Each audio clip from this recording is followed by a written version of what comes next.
আমরা এই ৪৫টা মুরগির যে নাড়ি বুড়ি এগুলো এই যে ছোটো ছোটো করে আর একটু ছোটো এই যে বড়োটা যেটা রয়েছে ছোটো করে এই যে সামনেটা যে হ্যাঁ ৪৫টা মুরগির যে নাড়ি বুড়ি এগুলো ছোটো ছোটো করে কেটে আমরা এই যে বোয়াল মাছের পুকুরে খাবার হিসাবে একদিন পর পর আমরা দিই।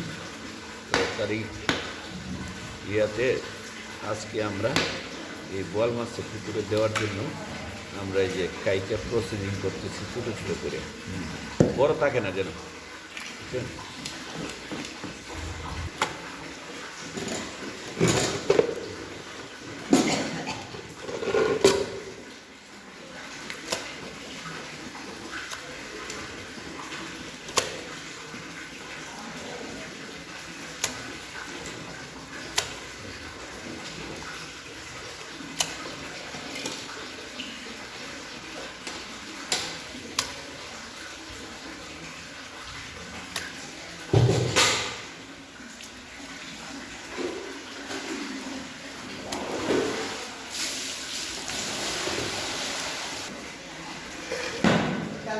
কয় কেজি? 4 কেজি না, 4 কেজি ডিল দিয়ে একদম হ্যাঁ মাঝামাঝি করে ফেলান ডিল দিয়ে। হ্যাঁ